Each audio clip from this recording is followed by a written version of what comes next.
తెలంగాణ ప్రజలకు నమస్కారం.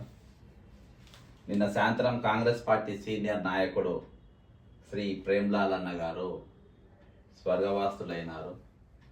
మరి ఆయన కాంగ్రెస్ పార్టీలో చాలా సుదీర్ఘంగా ఒక సామాన్య కార్యకర్తలు మొదలుపెట్టి మరి పిసిసి ప్రధాన కార్యదర్శి వరకు పనిచేసారు. 2005 నుండి 7 వరకు నాతో పాటుగా కార్పొరేషన్ ఉమ్మడి ఆంధ్రప్రదేశ్ బీసీ కార్పొరేషన్ చైర్మన్గా కూడా పనిచేసింది. ఇలాంటి కార్యకర్తలు మరి అనేకులు ఈరోజు కాంగ్రెస్ పార్టీకి ఎటువంటి స్వార్థం లేకుండా పనిచేయడం వల్ల ఈరోజు కాంగ్రెస్ పార్టీ ఉన్నది. కానీ నిజంగా చూస్తే ప్రేమ్లాల్ అన్న గారికి దక్కాల్సిన గుర్తింపు కానీ దక్కవలసిన గౌరవం కానీ దక్కలేదు. ఇందాక నేను అక్కడ వీళ్ళ ఇంటికాడికి పోయి నాకు శ్రద్ధాంజలి ఘటించడానికి వెళ్ళినప్పుడు ఆయనను ప్రేమ్లాల్ అన్న అంటే నేను చాలా చాలా ధనవంతుడు, ధనికుడు, చాలా మంచి స్థాయిలో ఉండని అనుకున్నా. కానీ ఆయన ఇల్లు, ఆయన పరిసరం అక్కడ చూసిన తర్వాత నాకు చాలా బాధ అనిపించింది. అసలు నేను ఊహించిన దాంట్లో సగం కూడా లేని పరిస్థితిలో ఈరోజు ఆయన నివాసం కానీ ఆయన కానీ ఉండదు ఆ కుటుంబం. నిజంగా ఈరోజు కాంగ్రెస్ పార్టీకి ఇటువంటి నాయకుల ఉసురు కూడా తాకుతుందని అనిపిస్తుంది. ఖచ్చితంగా ఉసురు ఇటువంటి వాళ్ళది ఖచ్చితంగా తాకుతుంది. ఎందుకంటే ఈయన చిన్నారెడ్డి అన్నకు కానీ ఉత్తమ్ కుమార్ రెడ్డి గారికి కానీ పెద్ద నాయకులకు చాలా అత్యంత సన్నిహితంగా ఉండే. కానీ ఈయనను గుర్తించింది మాత్రము అదే వైఎస్ రాజశేఖర రెడ్డి గారు, అదే కేవీపీ రామచంద్రరావు గారు గుర్తించి ఈయనను కార్పొరేషన్ చైర్మన్గా చేసిండ్రు.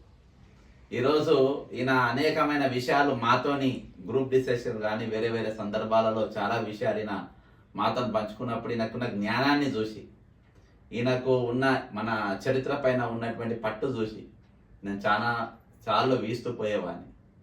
ఇటువంటి వాళ్ళని పూర్తి స్థాయిలో ఈరోజు కాంగ్రెస్ పార్టీ వాడుకోకపోవడం కూడా అదొక దురదృష్టకరం. ఈరోజు ఇటువంటి నాయకులు చాలామంది ఉన్నారు. ఇప్పుడు అక్కడ నేను చూస్తే బొల్లు కిషన్ కనబడ్డాడు, ఎప్పంచలో పనిచేస్తుండు. కాంగ్రెస్ పార్టీ తప్పేది. సరే, మేమంటే ధిక్కార స్వరం వినిపించినాం, మేము ప్రశ్నించినాం, మొన్న సస్పెండ్ చేసిన పక్క చేద్దాం. కానీ అదే పార్టీని అంటిపెట్టుకున్న వాళ్ళకి ఎందుకు గుర్తింపు ఉండలేదు?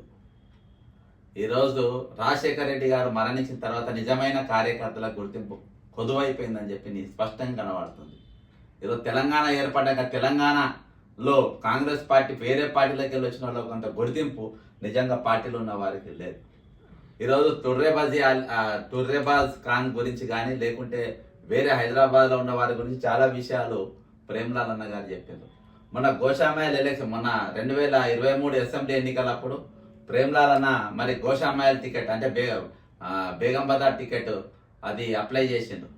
అప్లై చేసినప్పుడు నేను ఫోన్ చేసి, అన్న నీ స్థాయి ఏంది, నువ్వేంది, ఇక గోషామాయల్ టికెట్ అప్లై చేస్తామన్నా అని చెప్పేసి నేను అన్నాక లేదు చేస్తాను, ఒకసారి పోటీ చేయాలని ఉంటే వద్దాను, నీ స్థాయి కదవద్దు అని చెప్పిన. అంటే ఆయన అది గోషామాయల్ అనేది ఖచ్చితంగా కాంగ్రెస్ పార్టీ అది గెలిచే పిక్చర్ లేదు. నా ఓటమి చూసే ఇష్టం నాకు లేక నేను ఆ సలహా నాకు ఇచ్చిన. ఎందుకంటే ఈరోజు కాంగ్రెస్ ఆయనకు ఎమ్మెల్సీ అన్న నామినేటెడ్ పోస్ట్ అన్న ఏదైనా ఒక ఇచ్చే పరిస్థితి, గౌరవించే పరిస్థితి. కాబట్టి ఈరోజు అతని పరిస్థితి లేదు.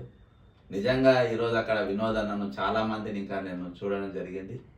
ఈరోజు ఆయనకు మేము ఏమి ఇవ్వలేం, మేము చెప్పలేం, కానీ మా హృదయపూర్వకంగా బక్కా జడ్సన్ ఫ్యాక్ట్స్ ఛానల్ తరఫున శ్రద్ధాంజలి ఘటిస్తున్నాం.